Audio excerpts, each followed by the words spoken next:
जिसने मुझे गले लगाकर कहा कि उसको न्याय चाहिए, उसको न्याय नहीं मिल रहा है।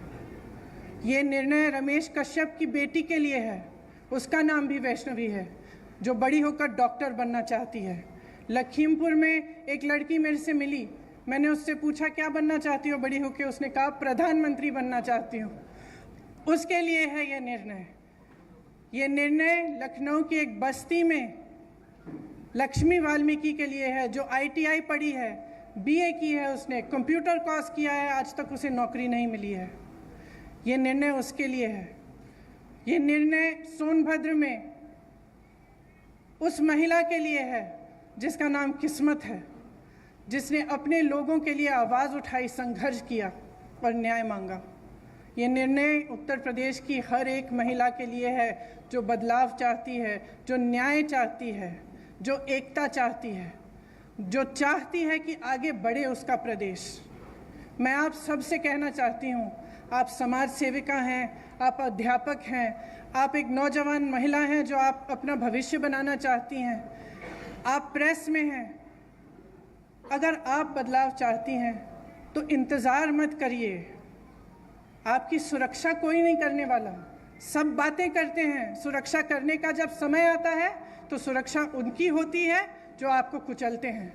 आज सत्ता का नाम ये है कि आप खुलेआम पूरे पब्लिक के सामने लोगों को कुचल सकते हैं। ये सत्ता बन गई है, ये गलत है। घृणा का बोलबाला है, नफरत का बोलबाला है, गलत है। इसको महिलाएं बदल सकती हैं। महिलाएं इसलिए बदल सकती हैं क्योंकि करुणा भाव, सेवा भाव और दृढ़ता, शक्ति सबसे ज़्यादा महिलाओं में है।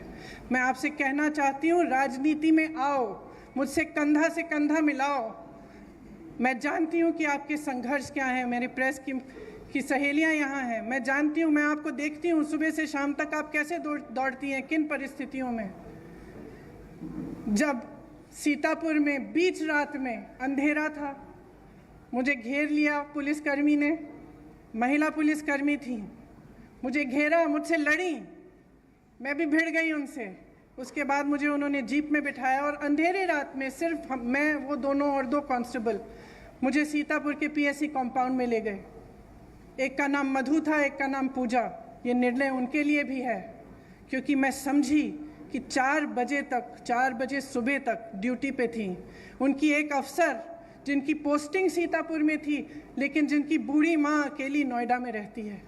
कितना संघर्ष करना होता है महिलाओं को। कौन करेगा ये संघर्ष आपके साथ अगर आप एकजुट नहीं होंगी?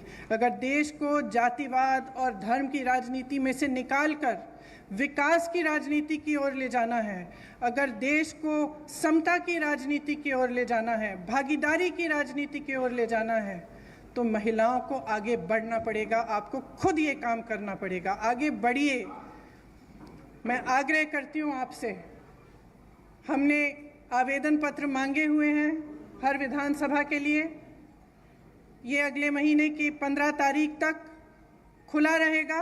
ख़ास तौर से मेरी बहनों के लिए, जो लड़ना चाहता है आओ मेरे पास आओ, आपको मौका मिलेगा। हम इस देश की राजनीति, इस प्रदेश की राजनीति बदलेंगे। धन्यवाद।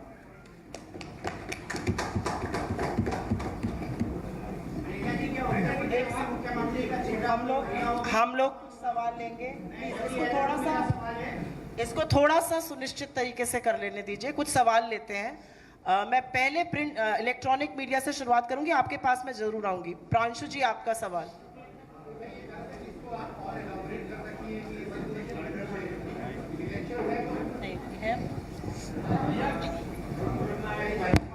इसको अगर और इलैबोरेट कर सकें कि इस डिसीजन के पीछे का एक पॉलिटिकल रैशनल क्या है, क्योंकि लोग ये चाहेंगे।